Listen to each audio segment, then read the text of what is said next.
Gününüz aydın olsun Azərbaycan xalqı. Vallahi mən həmişə deyəndə ki, bu cavanların 70% qudurub, çoxlar da məni qınayır. Niyə qınayırsınız? Budur da, bu cavan nəslin törətdikləri, elədikləri budur da. Bu.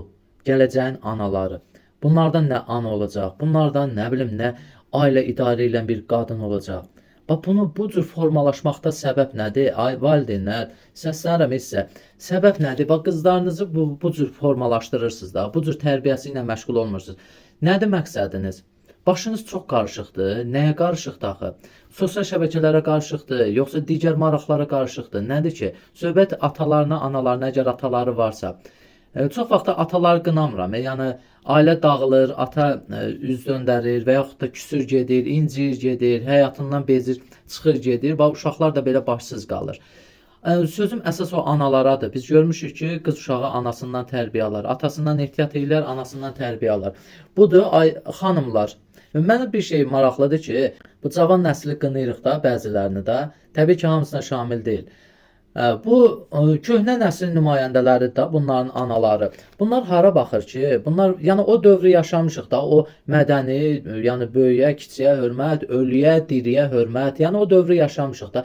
Siz necə öz uşaqlarınıza onu aşılayanmadınız ki? Mənim 8 yaşında evladım var, Allah bütün balaları saxlasın. Mən o dövrü aşılayıram. Baxmayaraq ki, indiki zamanə başqadır, o dövrü aşılayıram. Hansı ki, böyüyə hörmət, kiçiyə hörmət, ölüyə, diriyə, nə bilim, ağac qırmamaq kimi, küçəni batırmamaq kimi bir tərbiyəvi şeylərlə məşğul oluram. Yəni onu aşılayıram evladıma. Siz hara baxırsınız ki? Yəni sizin o qədər vaxtınız yoxdur ki, uşağınızı o zibillərinizi ayağınıza bağlayasınız.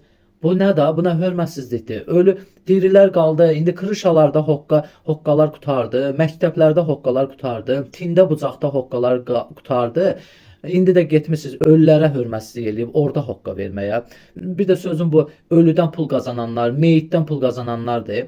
Oturmusunuz orada mürdəşir kimi, hamınız mürdəşir kimi görürəm. Bu torpaq satanlar var ha, hansı ki heç bir şeyə nəzarət eləmir, ancaq oturub, ancaq pul güdür. Görüm kim öləcək, gəlib mənim kvadratını 5000 manata torpaq satım ona, gətirsin ölüsünü bastırsın. Hara baxırsan, sənə bu maraqlı deyil. O ölünü gətirib 5000, 6000, 10000 alıb ora bastıranda, icazə verəndə, o ölünü qorumaq da sənin üstünə düşür. Bizlərin yox. Biz işimizi gücümüzü atıb gəlib qəbristanlığa nəzarət eləyəsi deyilik. Oturmuşsunuz orada ancaq görüm kim öləcək gətirsin 5000 cibimə pul qoysun. Nəzarət eləyin ha belə şeylərə. Ora xana deyil. İndi xana dedim bildiniz nədir? Yəni cəmaət ora yığılıb orada biri narkoman qəbristanlığa qaçır, nə bilim sevgili qəbristanlığa qaçır, nə bilim hoqqa verən bu cür qızlar qəbristanlığa qaçır. Ölülərə hörmət eləyin. Heç olmasa diriyə hörmət qoymursunuz, ölüyə hörmət eləyin. Allah cəm ölənlərə rəhmət eləsin. Vallahi deyirəm mən orada o ərazidə mənim orada hansısa bir rəhmətə gedənim olsaydı, vallahi deyirəm mən o qəbristanlığın yiyəsinin başını oynaçardım.